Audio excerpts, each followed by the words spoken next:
Santificación. Santidad en las cosas pequeñas. Escrito por Horatius Bonar, 1808-1889. El ABC de la verdad del Evangelio es que Cristo murió por nuestros pecados. Por medio de la muerte de Cristo somos salvos, obteniendo paz con Dios y entrada a esta gracia en la cual estamos firmes. Además, los que esto creen son partícipes de Cristo, partícipes de la naturaleza divina, partícipes del llamamiento celestial, partícipes del Espíritu Santo y partícipes de su santidad. En la persona de su garante, el creyente ha resucitado al igual que ha muerto. Ha ascendido al trono, está sentado con Cristo en los lugares celestiales. Su vida está escondida con Cristo en Dios. Considera como si hubiera sucedido ahora aquello que habrá de ser en el día de la venida del Señor. Así es como lo trata Dios. La fe en un sentido lo lleva a mirar adelante a la gloria, en sentido opuesto lo lleva a mirar a esta tierra agotada como si ya hubiera terminado su peregrinaje. Os habéis acercado al monte de Sión, a la ciudad del Dios vivo, Jerusalén la celestial. Hebreos capítulo 12, versos 22. Es seguro entonces que el cristiano es llamado a ser consecuente y decidido, al igual que feliz, no conformado a este mundo, sino al mundo venidero que ya mora en él por fe. ¿Qué clase de persona debe ser él en toda santa conducta y piedad? Segunda de Pedro capítulo 3, verso 11. Indiscutiblemente el que es resucitado con Cristo debe ser como el resucitado. Se espera que sea manso y humilde, dócil y cariñoso, amable y solícito, generoso, que no se enoje fácilmente por provocaciones ni se ofenda fácilmente, transparente y honesto. Por otro lado, no es egoísta, ni intolerante, ni codicioso, no es vanidoso, ni mundano, ni renuente a ser enseñado. El cristiano auténtico es sano, no es débil, frágil ni sentimental. Pero por otro lado, no es duro, mezquino, antipático ni desagradable. No queremos solo una teología excelsa y erudita. Queremos que esa teología sea llevada a la práctica en la vida, hecha carne noblemente en el quehacer diario. Cuanto más elevada sea la teología, más distinguida y noble será la vida que resulta de ella. Debe conferir firmeza y sencillez al carácter y la conducta del cristiano, dignidad genuina sin orgullo, dureza ni frialdad, verdadera fuerza de voluntad sin terquedad, caprichos ni inconstancias. Cuanto más elevada es la doctrina, más debiera conectarnos con la mente de Dios, la cual es la verdad, y con la voluntad de Dios, la cual es la ley. Valoramos las elevadas enseñanzas de las epístolas, pero no por eso damos menos valor a la ley y los profetas. Escuchamos la doctrina apostólica y aprendemos a decir: con Cristo estoy juntamente crucificado, y ya no vivo yo, mas vive Cristo en mí. Gálatas capítulo 2, versículo 20. Pero no por eso rechazamos los preceptos apostólicos como si fueran inferiores. Desechando la mentira, hablad verdad cada uno con su prójimo. Efesios capítulo 4, verso 25. El que hurtaba, no hurte más. Efesios 4, 28. Quítese de vosotros toda amargura, enojo, ira, gritería y maledicencia y toda malicia. Efesios 4, 31. Inmundicia o avaricia ni aun se nombre entre vosotros, ni palabras deshonestas, ni necedades, ni truhanerías. Efesios 5, 4. Dejad también vosotros todas estas cosas: ira, enojo, malicia, blasfemias, palabras deshonestas de vuestra boca. Colosenses 3, 8. No mintáis los unos a los otros, habiéndoos despojados del viejo hombre con sus hechos. Colosenses 3, 9. Estos son los mandamientos del Espíritu Santo y son la ley, tan cierto como lo que fue proclamado en Horeb entre el fuego y las tinieblas. La verdadera cuestión con nosotros no es si obedeceremos esta o aquella ley, sino cualquier ley en absoluto. Si la obediencia a la ley apostólica no es legalismo, tampoco lo es la obediencia a la ley moral. La vida auténtica entonces no es una vida contra la ley, ni una vida sin ley, ni una vida por sobre la ley. Es una vida en la cual la ley encuentra su desarrollo más pleno y perfecto. Así fue en el caso de Jesús, y así debe ser en nosotros hasta que nos parezcamos más a Él en espíritu y en nuestro diario andar. Es una vida completamente responsable, recta, honorable.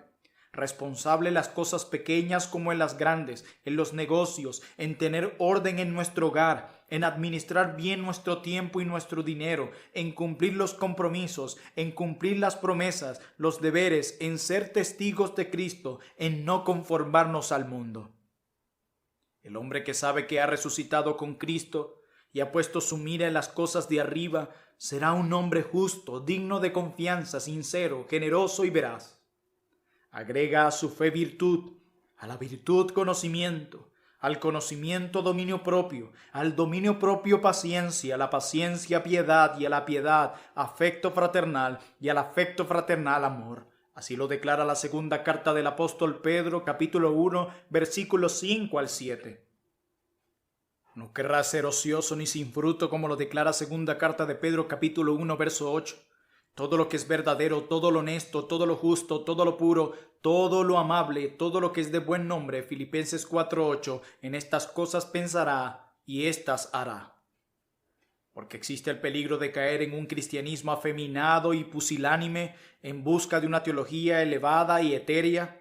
El cristianismo nació para la tenacidad, no es una planta exótica. En cambio, sí es fuerte, reforzado por los embates del viento, no languido, ni infantil ni cobarde. El cristiano camina con paso firme y cuerpo erguido. Es amable pero firme, es gentil pero honesto, es tranquilo pero no superficial, servicial pero no tonto, decidido pero no grosero. No teme argumentar con palabras firmes de condenación contra el error ni levantar su voz contra el mal circundante con el pretexto de que él no es de este mundo. No rehúye reprender honestamente a alguien por temor de que lo juzguen de mostrar un espíritu no cristiano. Al pecado lo llama pecado, en quien quiera que se encuentre, y prefiere correr el riesgo de ser acusado de actuar con un mal espíritu que no cumplir con un deber explícito. Tanto la religión del Antiguo Testamento como la del Nuevo se caracterizan por sus testimonios fervientes y francos contra la maldad. Decir cosas suaves, en tal caso, puede ser sentimentalismo, pero no es cristianismo. Es una traición a la causa de la verdad y la justicia. Si alguien hay que debería ser franco, varonil, honesto, animoso, no digo brusco ni grosero, porque el cristiano tiene que ser cortés y respetuoso. Es aquel que sabe por experiencia que el Señor es clemente, anticipando la venida del día del Señor. Sabe que el amor cubre multitud de pecados, pero no llama bueno a lo malo porque un hombre bueno lo haya cometido. No justifica las inconsistencias porque el hermano inconsistente tenga buena reputación y un espíritu ferviente. Lo torcido y lo mundano sigue siendo torcido y mundano, aunque lo practique alguien que parezca haber alcanzado la cumbre de la espiritualidad. Muchos de nosotros no hemos madurado en la vida cristiana. Vosotros corríais bien. ¿Quién os estorbó para no obedecer a la verdad? Gálatas 5:7. Ha sido una obra que se inició bien, pero dejada sin terminar. Una batalla emprendida con valentía, pero librada a medias. Un libro en que se escribió el prefacio y nada más. ¿Acaso no deshonra esto a Cristo? ¿No representa esto mal a su evangelio? ¿Se niega su cruz, se menosprecian sus palabras y se anula su ejemplo? Si una vida santa consiste de una o dos obras nobles, en algunos ejemplos de personas que han perseverado, sufrido, podríamos contar esa experiencia como un fracaso y considerarla como una deshonra hasta el punto de darnos por vencidos. Pero la vida santa está compuesta de una multitud de cosas pequeñas, palabras pequeñas, no discursos o sermones elocuentes, pequeñas acciones, no milagros, ni batallas, ni grandes actos de heroísmo, de poderoso martirio. En todo ello es lo que consiste la verdadera vida cristiana. Evitar las maldades pequeñas, los pecados pequeños, las inconsistencias pequeñas, las pequeñas debilidades, las pequeñas tonterías, las pequeñas indiscreciones e imprudencias, las pequeñas manías, las pequeñas indulgencias al yo y a la carne, los pequeños actos de indolencia o indecisión o indiferencia o cobardía, las pequeñas equivocaciones o aberraciones de una integridad absoluta, las pequeñas demostraciones de avaricia o mezquindad, las pequeñas señales de avaricia y codicia, pequeñas señales de mundanalidad y frivolidad, pequeñas indiferencias hacia los sentimientos o deseos de otros, pequeños estallidos de mal humor, enojo, egoísmo, vanidad, evitar cosas pequeñas como estas, nos ayuda a mantener la belleza de una vida santa. Por otro lado, la atención a los pequeños deberes del día y de la hora, ya sea en transacciones públicas o relaciones particulares o asuntos de familia, a las pequeñas palabras, las miradas y los tonos de voz, las pequeñas demostraciones de bondad, paciencia o ternura, las pequeñas evidencias de abnegación, de autolimitaciones y del olvido de sí mismo, de pequeños planes de aquietada bondad y de atenta consideración hacia otros, la puntualidad, método y los objetivos reales al organizar cada día. Estas son muestras de progreso de una vida santa. El conjunto de pequeños actos de los cuales se compone es de cosas pequeñas que se forma una vida grande. Y todo el que reconozca que ninguna vida es grande, excepto la compuesta por cosas grandes, encontrará poco en los personajes de la Biblia para admirar y emular. Todo aquel que aprendió de Cristo, que camina con Dios, no será alguien artificial que únicamente está representando un papel o un personaje. Será auténtico en sus modales, palabras, miradas, tonos y hábitos. Será el más auténtico de todas las criaturas, un niñito. El cristianismo se torna repulsivo en el instante en que se sospecha que es falso. Las cartas de Cristo, conocidas y leídas por todos los hombres, tienen que ser transparentes y naturales. Al vivir para Cristo, tenemos que seguirle íntegramente, no copiar a una copia, sino copiarle a Él. De otra manera, el nuestro será un testimonio imperfecto, un reflejo de una religión débil, carente de paz, sencillez y gracia, llevando las marcas de una imitación y artificialidad, sino de una falsificación. Entonces brillemos.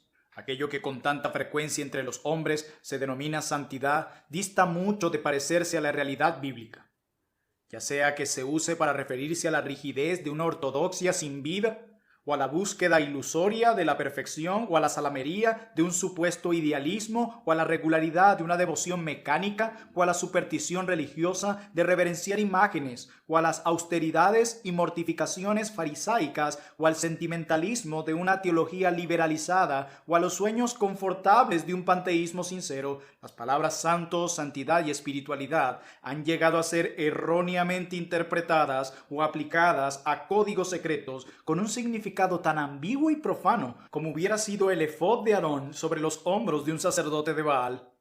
Este uso de fórmulas y terminología bíblica después de que han sido excluidos su verdadero significado es uno de los engaños sacrílegos de la época que resultan sumamente ofensivos al estudiante sincero de la palabra.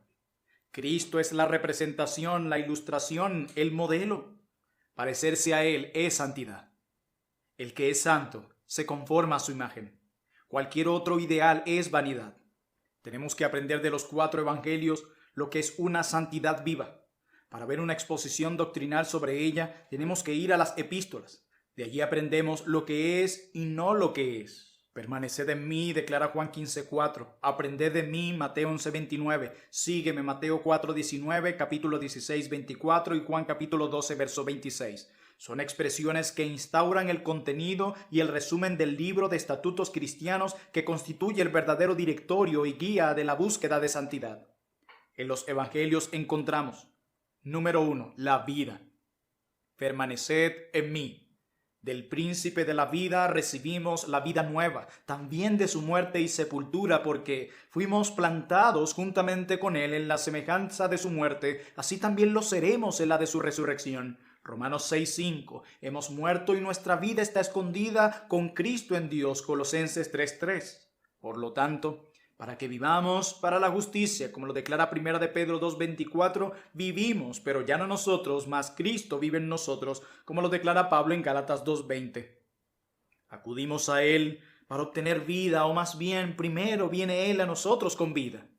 Nosotros lo asimos a Él, o más bien somos asidos por Cristo Jesús, y permanecer en Él es una continuación del acto inicial de haber venido. Luego corresponde crecer, haciendo durante toda nuestra vida lo que hicimos en un principio. Por eso vivimos, porque Él vive. Nosotros vivimos y viviremos para siempre. Su vida es nuestra y nuestro cristianismo tiene que ser como su fuente, una cosa de vitalidad, poder y gozo. Nuestra vida, la más amable, sincera y útil de todas las vidas, emanan desde dentro de nosotros ríos de agua viva, como lo declara Juan 7:38. Número 2. Erudición.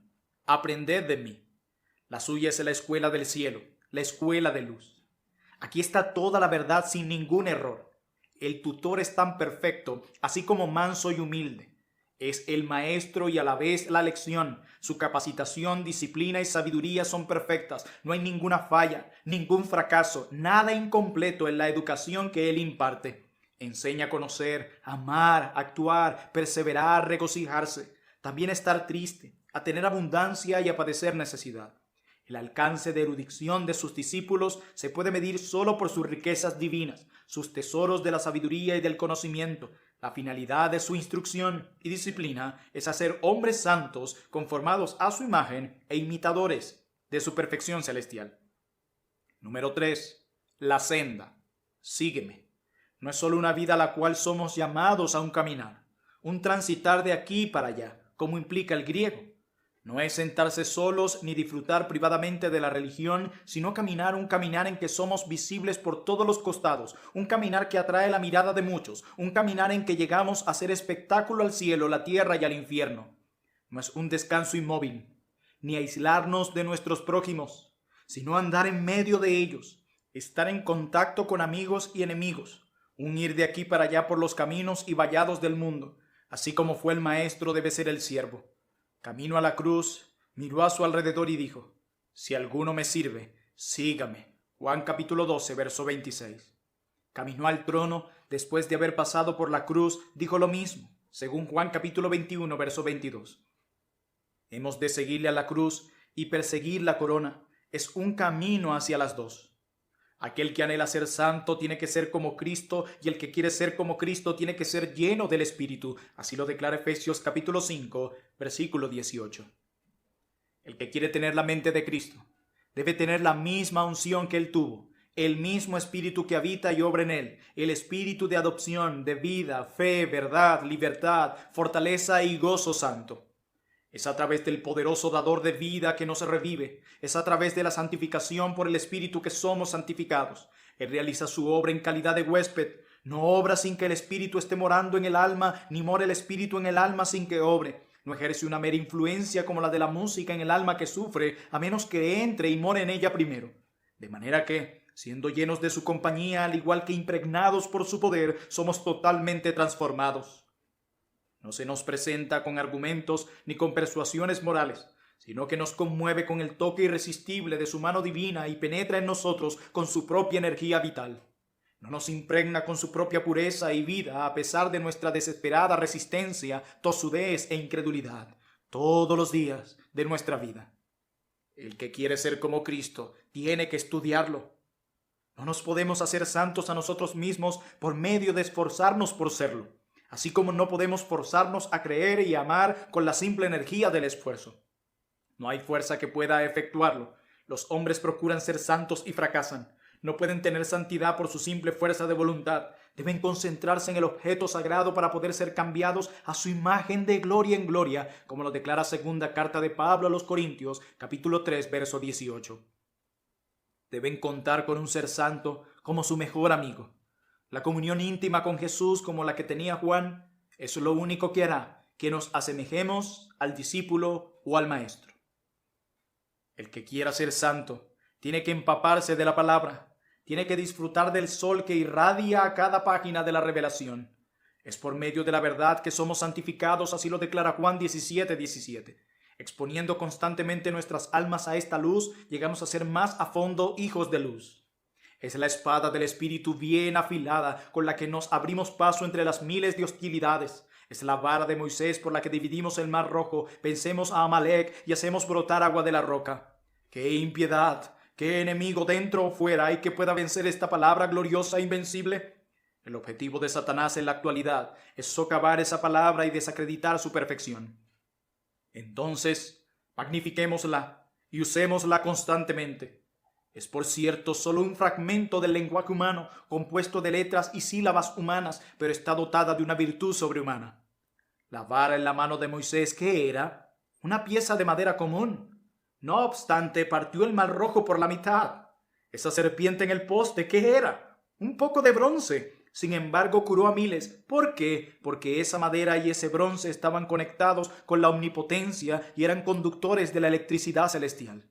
Entonces, dejemos que la Biblia sea para nosotros el libro de todos los libros para herir, curar, avivar, fortalecer, confortar y purificar. No obstante, todo lo dicho, el que quiere ser santo tiene que luchar. Debe pelear bien en las batallas del Señor, como lo declara 1 Timoteo 1:18. Pelear la buena batalla, como lo declara 1 Timoteo 6:12. Pero no con armas carnales, como lo declara 2 Corintios 10:4. Debe pelear de rodillas, siendo sobrio y velando en oración, como lo declara primera carta del apóstol Pedro, capítulo 4, verso 7. Tiene que lidiar con principados y poderes, ser fuerte en el Señor y en el poder de su fuerza, habiendo tomado toda la armadura de Dios, ceñido los lomos con la verdad, vestido con la coraza de justicia, el escudo, el yelmo y la espada, como lo declara Efesios capítulo 6, versos 13 al 17. Esta batalla no es de los fuertes, sino para los débiles. Se pelea en debilidad y la victoria es de los que carecen de fuerza, porque este conflicto no es algo que le sucede a todos, sino a los que confiamos en la victoria desde el principio, sabiendo que somos vencedores por medio de aquel que nos amó y alentó con la recompensa septuple. Al que venciere le daré a comer del árbol de la vida, el cual está en medio del paraíso de Dios, como lo declara Apocalipsis capítulo 2, verso 7. Aunque enfrentamos la hostilidad de los demonios en nuestro diario caminar y enfrentamos lucha terrenal, contamos con la ayuda de los ángeles, que no son más que espíritus al servicio de Dios y son enviados para ayudar a los que recibirán la salvación, al igual que con el poder del Espíritu Santo. Efesios capítulo 1, versículo 13. El que quiere ser santo tiene que velar. Pero tú vela en todo. 2 Timoteo 4:5. Velad, estad firmes en la fe, portaos varonilmente y esforzaos. 1 Corintios 16:13. Los hijos de las tinieblas duermen o tropiezan en la oscuridad. En cambio, nosotros que somos del día, seamos sobrios para que no nos venzan las tentaciones y caigamos en las artimañas del diablo o las seducciones de este mundo licencioso.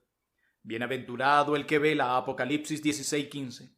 Mientras velamos, testifiquemos de la buena profesión, como lo declara 1 Timoteo 6:13, y hagámoslo sin avergonzarnos de aquel cuyo nombre llevamos. Corramos con paciencia la carrera que tenemos por delante, despojémonos de todo peso y del pecado que nos asedia, y sigamos la justicia, la piedad, la fe, el amor, la paciencia, la mansedumbre, como lo declara 1 Timoteo 6:11, puestos los ojos en la venida y en el reino de nuestro Señor Jesús, como lo declara Tito capítulo 2, verso 13. El que quiere ser santo tiene que entender su responsabilidad de serlo. Debe comprender su compromiso como miembro del cuerpo de Cristo, al igual que participe del Espíritu Santo. El pensamiento que no alcanzaremos la perfección aquí no debe ser motivo para debilitar nuestro sentido de responsabilidad ni para dar cabida a lo que contristaría al Espíritu Santo de Dios, con el cual fuimos sellados para el día de la redención, como lo declara Efesios 4:30. No, porque la posesión personal de esa plenitud, hasta donde vasijas como nosotros pueden contenerla, es responsabilidad de cada santo. Somos santificados por la sangre, a fin de que seamos santificados por el Espíritu Santo, guiados por el Espíritu Santo. Sea nuestro cuerpo templo del Espíritu Santo, andemos en el Espíritu, hablemos por el Espíritu, vivamos en el Espíritu y teniendo la comunión del Espíritu Santo. El cristiano no debe jugar con el pecado bajo ningún pretexto, y menos con la excusa de que no está bajo la ley. Las advertencias y los preceptos apostólicos son tan explícitos como los de Moisés y mucho más numerosos. Como poseedores del espíritu de amor debemos amar, dejando a un lado toda malicia, maldad, hipocresía, maledicencia, pagando cada día la deuda que nunca puede ser pagada, el amor. Romanos 13:8.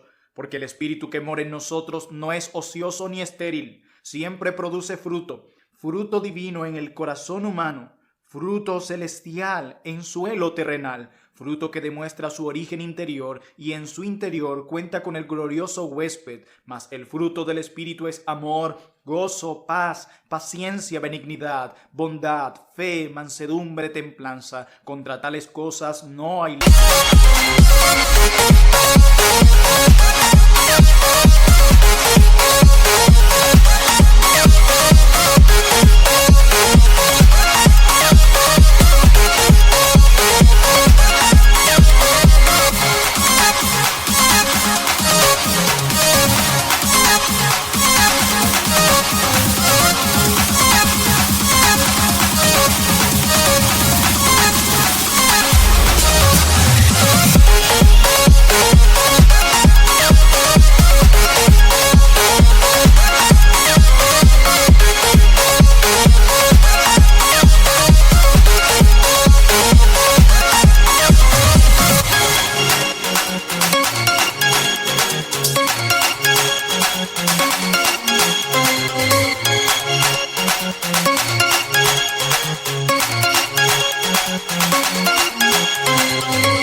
Así lo declara Gálatas capítulo 5 versículos 22 al 23.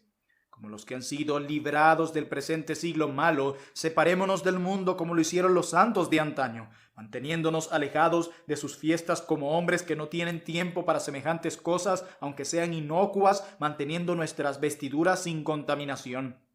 Desconfiemos de las conversaciones y bromas vanas, cuidémonos de su literatura superficial porque carcomerá como gangrena, corrompiendo el gusto y debilitando el alma. Mantengamos sin mancha nuestro gusto por la oración y comunión con Dios como el gran preservador contra las seducciones de la época, porque sólo la intimidad con Dios puede impedir alguna intimidad con el mundo. No tratemos de combinar la novela con la Biblia, el armario con el salón de baile. Tampoco intentemos servir a dos señores, tomar de dos copas, adorar a dos dioses, disfrutar de dos religiones, arrodillarnos ante dos altares.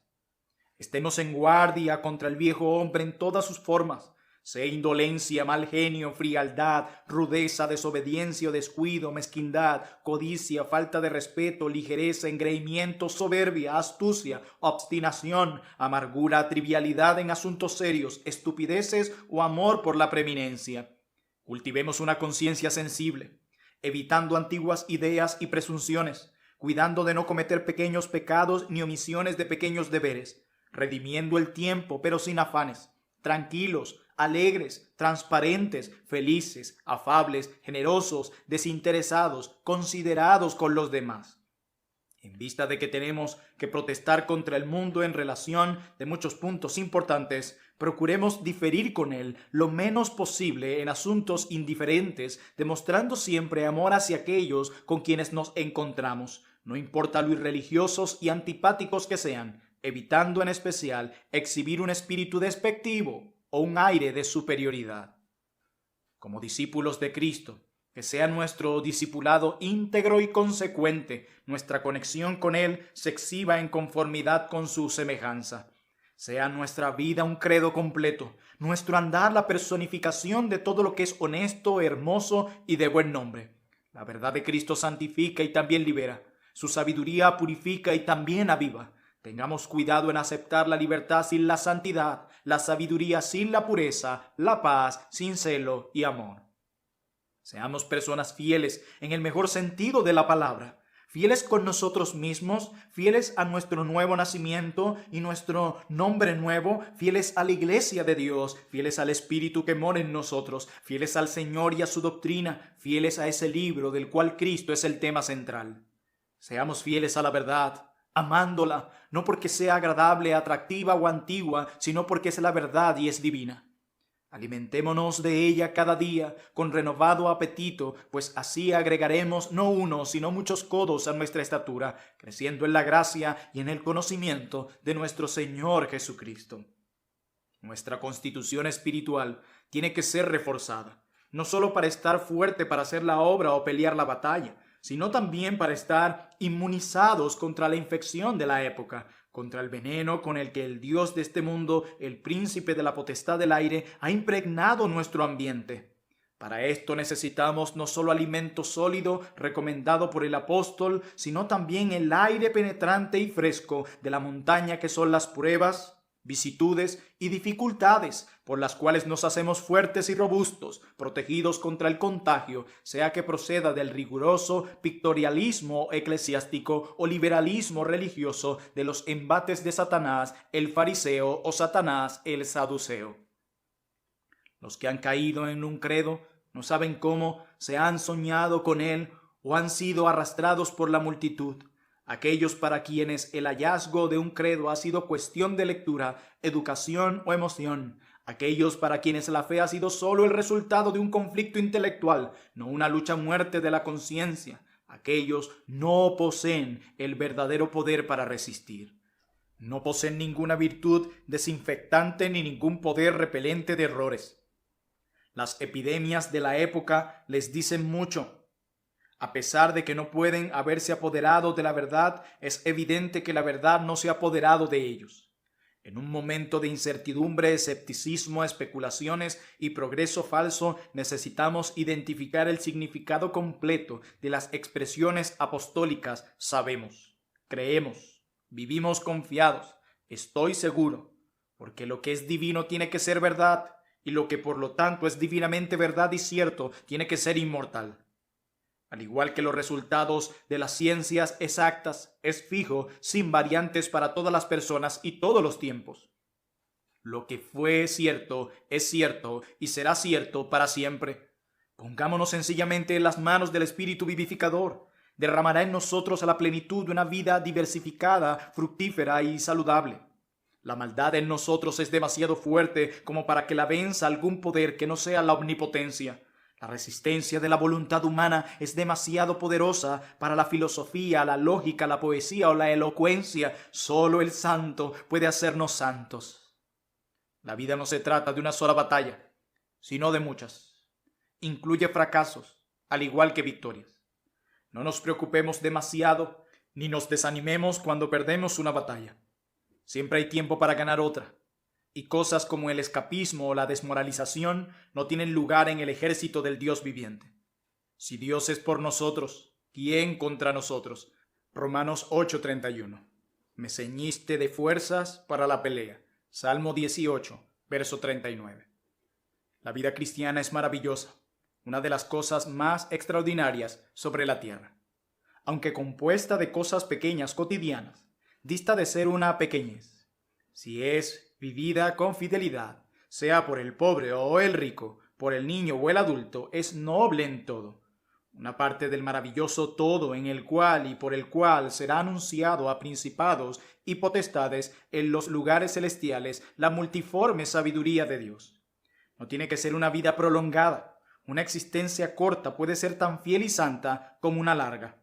Vivir pocos años no es un fracaso. Juan el Bautista tuvo quizá uno de los ministerios más breves de la Iglesia, pero no fue un fracaso, fue uno de los más exitosos. Él era antorcha que ardía y alumbraba, como lo declara Juan 5:35. No tiene que ser alguien que lleva muchos años de creyente para desplegar las hermosuras de la santidad. Si la vida fuera solo quitarle el herrumbe a lo viejo, si consistiera nada más que en endulzar el pozo de Mara de nuestra naturaleza corrupta, no sería más que un proceso común sin ningún milagro. Si todo lo bueno fuera de fácil acceso para cualquier persona buena, si una literatura refinada, una teología liberal y el cultivo de lo bello y de la ciencia social y más recreación alegre fuera el remedio para toda la maldad de nosotros y en nuestra época, entonces significaría que se ha dado mucha importancia a lo de poca importancia. Significa que la Biblia es una exageración y el don del Espíritu Santo una exhibición superflua de poder. Si el pecado fuera simplemente una cicatriz común o una arruga que puede ser borrada de la superficie del alma por unos simples toques, si el perdón fuera simplemente un recurso retórico, significando la amplia benevolencia de Dios o su complaciente indiferencia hacia la impiedad, ¿por qué hablar de ira, de juicio, del gusano que nunca muere y del fuego que nunca se apaga? ¿Se complace Dios en atormentar a sus criaturas con palabras duras o llenar su mente con imágenes de penalidades que no tiene la intención de aplicar? ¿O por qué se afligió, lloró y sufrió el Hijo de Dios? Si el error fuera algo insignificante, una debilidad o, en el peor de los casos, inusual, o si fuera un despliegue de propósitos sinceros y el resultado inevitable del libre pensamiento, ¿por qué habla la palabra tan mal de un poder engañoso, literalmente la energía del error, por el que son condenados todos los que no creyeron la verdad? ¿Por qué dijo el Señor una y otra vez, refiriéndose a la falsa doctrina, la que yo aborrezco? Así como el elemento más fuerte pero más tranquilo en el mundo es la luz, la vida cristiana debe ser la más fuerte y grande, al igual que la más quieta y a la vez luminosa. Así como el rayo de luz es lo único perfectamente derecho y como la única sustancia pura es la luz del sol, así debe ser nuestro vivir y así deberíamos querer brillar como luces en el mundo, reflejos de aquel que es su luz, el único recto y puro sobre la tierra. Entonces brillemos. Somos estrellas, no soles. Pero aún así estrellas somos, no simples cirios ni meteoritos. Brillemos, dando quizá una luz sutil, pero luz segura y pura, suficiente como para advertirle a los hombres está oscuro, para que no se equivoquen, pero no necesariamente tan brillante como para pensar que ya está amaneciendo, lo suficiente como para guiar a los que buscan su camino o llevar a los errados a buen camino, pero no lo suficiente como para iluminar al mundo entero. Solo el sol puede hacerlo. El sol nos muestra todo el panorama, las estrellas solo se muestran ellas mismas. Por lo tanto, mostrémonos de manera inequívoca. El día cuando todas las cosas sean vistas en toda su plenitud, será el día cuando aparezca el sol excelso.